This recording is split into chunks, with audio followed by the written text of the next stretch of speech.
Let's say we buy the property right now, right? And we buy this property, and let's say tomorrow the market crash. Do you have the property? No. Have you paid anything for the property? No. Let's run through the scenario when you don't invest. Okay. Right? Let's say you hold this out. You're gonna say, I'm not gonna buy this now. I'm gonna wait for a better price. Let's say the war goes on, dollar crashed, all these things. Now the price starts dropping. And guess what? I'm gonna call you and I'm gonna say, Mr. X, you told me this is the good time. Price is going. And you know what you're gonna say? You're gonna say, no, Ahmed, is gonna go even lower. Yeah. Say, okay, all right. Well, let's see how low it goes. What was the first deal you closed at Aeon and Tristle, and what did it teach you? The other company I used to be in, it was a smaller company. Obviously, Aeon Tristle being a juggernaut of the industry. So when I moved in, I realized that was the time where I had to start YouTube. So you have to stand out. First deal from YouTube was like in a month and 13 days. People calling you instead of you calling them, that changes the whole game. Yeah, exactly. Like it's a different ball game. So you really have to choose a side right now. Either you're going to go the calling route or you're going to go the content route. And once you make a decision, stick by it. Hi, my name is Ryan. I'm from Aeon and Tristle, and I'm here to host an exclusive interview with the one and only Mr. Ahmed Iftikhar today. He's a dear friend of mine, and also he's already a YouTube star, one of the top candidates for the top performers at Aeon and Tristle here. Welcome, Mr. Ahmed. How are you doing? I'm great. Thank you for having me. So Ahmed, I'll just dive right into it. What's the experience that you've had in real estate? How did it begin? How was your journey? Let's hear about that. So I'm originally from Pakistan, but I was born and raised in Saudi. And the journey's been very interesting. It's been very, very fun. And so I moved to Dubai, for my studies. I studied finance. I moved the post-COVID era, which was just right when the, property market had basically, consolidated. But the boom was coming. So right time, right place, alhamdulillah. But before I was in real estate, I was studying finance. And for those of you who know anything about finance, you have to do internships, all these things. So I was placed as a finance intern in a recycling plant in DIP. That's interesting. Yeah. So it was a very hectic job. I was there for like a week or two. Now, I had done sales previously in Saudi, just like as a freelancer, nothing too serious because you can't really work over there. And one day, I just got a cold call, back in the good old days when we did have cold calls. Now, obviously, the times have changed. Right. And there was this person selling me DMAC, right? So now here I am, a student, grinding it out in and my he's trying internship. to sell you a property. And he's trying to sell me a property as well, right? So, some of the perks of cold calls, I guess, you reach anyone and everyone. But anyway, so rather than him selling me, I was like, look, I'm a student, but what intrigued me was that he was from India or Nepal, and I asked him, I was like, well, how are you selling real estate, right? This is like for me, it was a new thing, right? I was new in Dubai, didn't really know about the Dubai dream, all these things, and so instead of him selling me, I would start interviewing him on how can I get into real estate as well, because I was always a hustler. I was like, okay, this sounds like a good opportunity rather than grinding it out in a recycling plant in the middle of the industrial zone. And you mentioned that you were doing sales. So what kind of sales were you doing? What were you selling? What was the product? Yeah, so I used to sell customer service, basically services. Like, if you're running a company, you need customer service. Rather than hire someone, you can outsource it. So I had 2-3, decently sized companies in Pakistan that needed, US clientele. So they used to give me data. I used to sit in Saudi in my room, I'd be studying all day and then come up and the timings matched because it was US, right? So I'd start after like 7-8 p.m. and then throughout the night, my fellow friends were playing football and here I was trying to cold call and sell some contracts. So that went well, it was very successful. I enjoyed it. I made a lot of money. I was the richest kid in the block, even back then. And with a good experience of hardcore calling as well. Yeah, exactly. Those calls were, believe me, I didn't know what Thanksgiving was, what all these things were. I would just call them up and they'd be like, kid, do you even know what day it is? So, right. But that, yeah, and, I heard it all, I seen it all. So it was intriguing. So anyways, I asked this Indian guy and then he was like, it's very easy. You can, get in. So I got home that night. I just applied to like 50 companies on LinkedIn. I had a good profile, alhamdulillah. And just the very next day, I got like 2-3 interviews. I went to one. They hired me instantly. Because again, low barrier of entry. I had sales experience, the gift, the gab. And that's how it begun way back in 2021. And did you start off with the YouTube channel from that job only, or was it later on in the career? No, so as I mentioned, back in the good old days, we used to just do cold calling. I Yeah. didn't have, we didn't really need, and I closed a lot of deals. All my earlier deals were from cold calls, warm leads, reshuffle leads. I mean, any agent you're gonna meet in Dubai, first thing he's So, gonna say, so it was pure calling for the yeah, start. yeah, 100%, And yeah. how much time did it take for you to close your first deal? So my first deal, it took me 2 months. Okay. 2 months, yeah. But I came in, so now having that advantage of like hardcore calling experience, like I still remember back in that day, people used to think I was crazy. I mean, I'd sit all day, and my target used to be like 200 calls, 250 calls, Okay. and because I had, I used to listen to podcast mentors, and they were like, look, I mean, kid, if you're not doing like 300 calls a day, you're wasting your time. And back in the day, in my opinion, there wasn't a lot of competition. So yeah, we just did calling, grind it out, and yeah, but alhamdulillah, it's been very successful even in those And days. if you relate it to today's market, like now we have AI calling, we've got softwares, we've got so many avenues that can make the work easier. So what would your advice be today to any new agent out there? How many calls should they make? Should they use AI? Like, what's your advice on that? So definitely the dynamic of the market has changed a lot, right? People getting in, I see, new agents coming into the market now. They're trying to do the calls. Cold calling is banned. People get fined as well. So you always have to adapt with the market, right? We see this time out, time and time again. Even successful companies, if they lag behind the times, they get washed out of the market. So same thing in sales as well. You have to adapt with the times. Use AI. Use all these things. Now, in my opinion, obviously, I've been successful with the branding. Okay, if you get your face out there, I mean, today is the dawn of the the information age. Right. So the more attention you can get is the attention economy. So try to get as many eyes as possible. It's very difficult for a person to know who you are when you just give them a cold call. Right? You have no idea. But I mean, now you want to create a cycle where people are calling you. It takes time, but yeah, I use AI for a lot of the editing we do, a lot of the thumbnails we do, all these things. They're expensive products, but yeah, get into it, make money, use these tools to your advantage. But I think the branding part that you said, that is one of the most important points out there that people should note down. Yeah. Because people calling you instead of you calling them, that changes the whole game. Yeah, exactly. Like it's a different ball game altogether. 100%, because we put up the work and it's not easy, right? And you can listen to all, I mean, I'm not the biggest YouTube star there is. Obviously, most people watching this, they know Farouk Sayed, Real Harley, all these guys, they've been at it for quite a while. Of course. And so it does take a lot of work. It's a full-time job. You can't really focus on calling when you're in it. So you really have to choose a side right now. Either you're going to go the calling route or you're going to go the content route. And once you make a decision, stick by it. I'm not saying no one closes deals from cold calling and, people are still running their own lead campaigns. But in my opinion, I work 14 hours on a video and then I sit down and relax. And then let's put it this way, that you do all the hard work in the initial stage and then you just sit and you take the fruit of what you've exactly, sown, yeah. right? Yeah, because believe me, I mean, we get leads today from a video we did maybe 8 months ago. Yeah. Right. Yeah. Okay, so next question for you, Ahmed. What was the first deal you closed at Aeon and Tristle, and what did it teach you? The other company I used to be in, it was a smaller company. They didn't really have access to units, all these things. Obviously, Aeon Tristle being a juggernaut of the industry. So when I moved in, I realized that was the time where I had to start YouTube, right? Because now you're a part of a big organization. You have a lot of people. Right, so you have to stand out. So it kind of forced me in a way to start the content creation, right? And my first deal from YouTube was like in a month and 13 days to the dot. From joining Aeon and Tristle. From joining Aeon and Tristle and doing YouTube, because both of those kind of started at the same time, right? And the first thing we sold was a Rove Marasi Drive. For those of you who know, you know. And it was a Somali client, living all the way in. Yeah, Somali client. It was a husband-wife duo. They were running their own clinic in US. So, here I was. I mean, I was trying to pump out all this content. I was having all these doubts. Oh, is it going to work? Is it not going to work?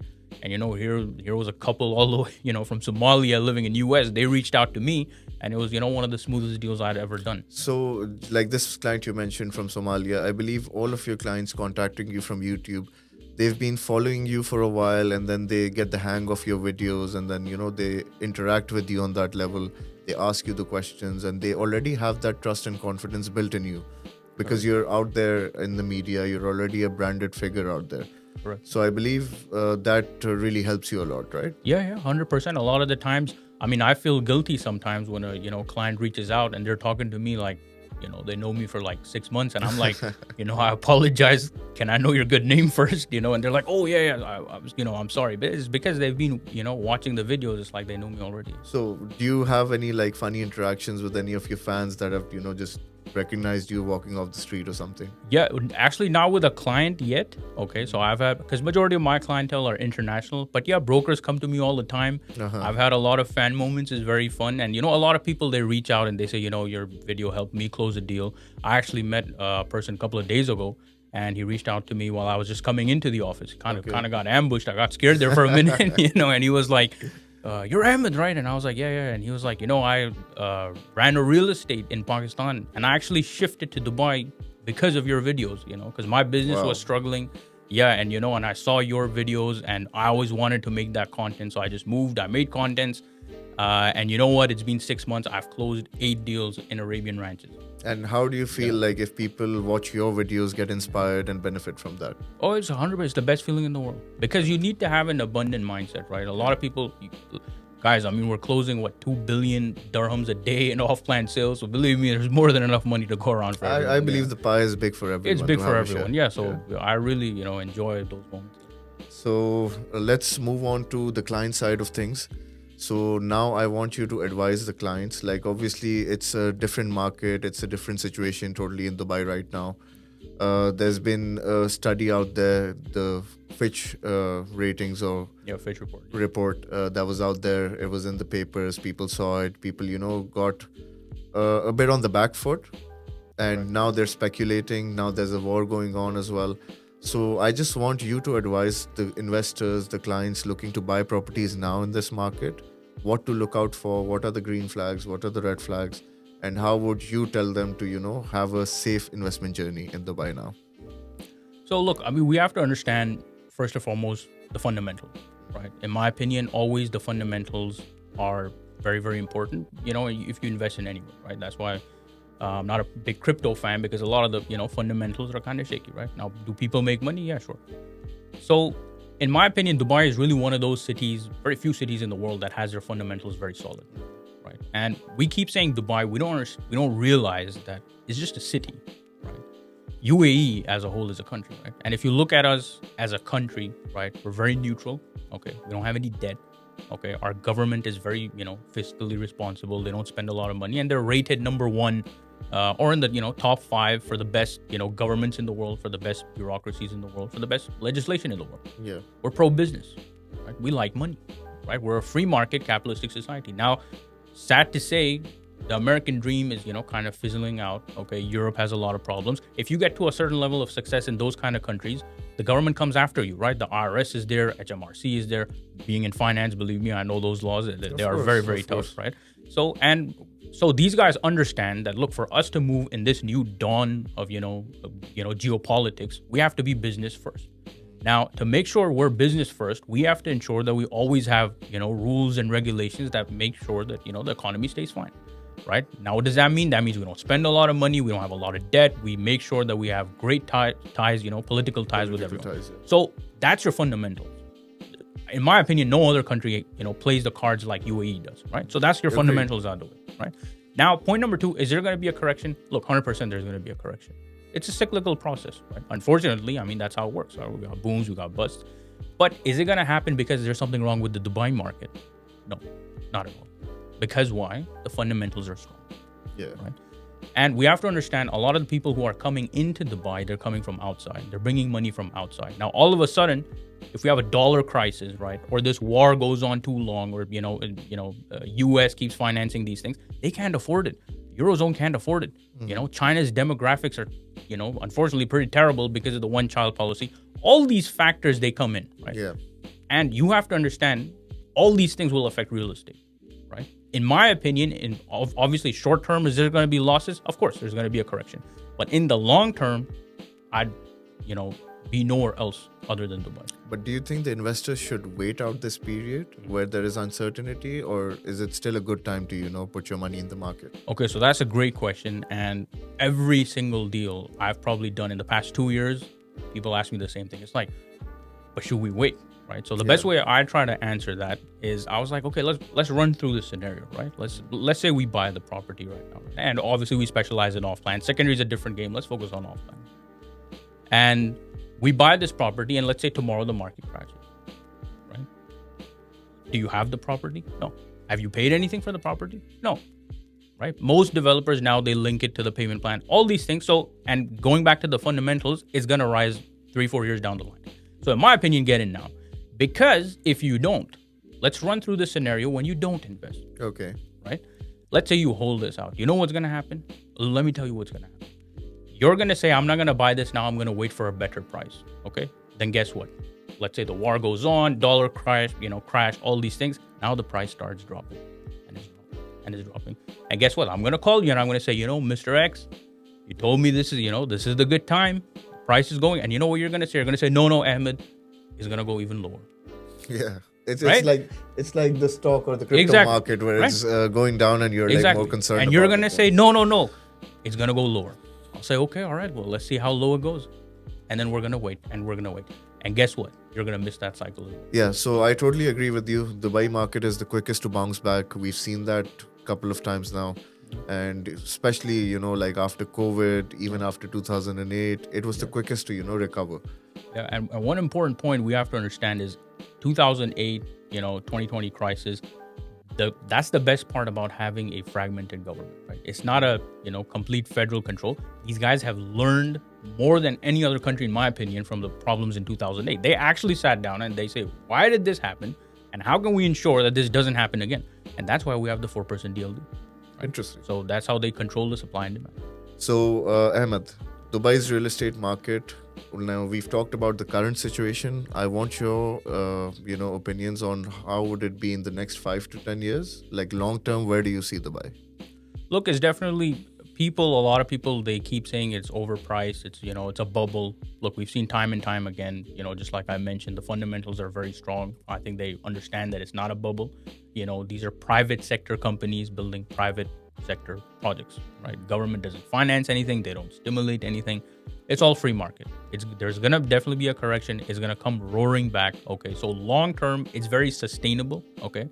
And especially if you look like, people compare, for example, you take London, right? Miami, these kind of places, especially Miami even more because it's got that, Dubai lifestyle type of vibe. I mean, you're talking about 10,000 dirhams a square foot in Miami, London, these kind of hotspots. I mean, in beachfront, right? The maximum thing, people say beachfront is expensive. It's like, what, 3,500, right? Yeah, maximum, maybe, maximum like 4,000, right? So, in my opinion, once these things do happen, which they're gonna, all these problems that the fundamental problems these countries have, there's no doubt in my mind that one day we're gonna be at $10,000 per square foot in beachfront and all these kind of things. But I believe, when we're at that level, we're at like 10,000, 15,000 dirhams per square feet. In terms of value, Dubai will have much more to offer. Don't you think? Like with the Al Maktoum airport coming in, with areas developing like Creek Harbor with the Creek Tower and the Expo area, there'll be much more value if you compare it to the other cities. Yeah, 100%. I mean, if you think about it, you essentially double your earnings, right? You're not even paying taxes. You don't pay taxes on anything, right? You have the safety, you have the security, it's all about the lifestyle. Perfect. So last question, Ahmed, and then we're going to let you go. So what are the toughest challenges that you faced in this market and how have you overcome them? So let's hear it. See, this market the hardest thing right now people don't understand is that, look, it's easy to make content. Okay, you can get out there, you can make a brand. Okay, you can get clients, all these things. But if you don't provide value and you don't have the reach, the connections, okay, to get the units in today's day, it's going to be very, very difficult. Because I remember part of the reason I even switched is because I remember the days where we used to line up, for Dubai Holding City Walk launches, Mudan Running projects, and I'd have 2-3 checks, because even, the clients were there and you wouldn't get a unit. That is the worst thing you can do, is you put in all your hard work, you have the client, you have the check, everyone is happy, and all you want is a unit and you just can't get it. So in my opinion, biggest challenge in today's day and age is you have to align yourself with big agencies, juggernauts of the industry, where they have the reach, they have the connections, they have the sales volume, right? This is no longer, in my opinion, going to be, an industry that's very good for fragmented people, right? The industry has consolidated. We need to understand that if you're with a solid brokerage behind you, you're with a solid brand, have the reach, you have the connection, so you can fulfill your duty as a broker to your client. It also says a lot about the market, because if the hardest challenge is to get a unit in today's market, I mean, the market is healthy and going well. Yeah, it's healthy and going on, right? Perfect. It was a great session with you, Ahmed, and we look forward to having you again on this.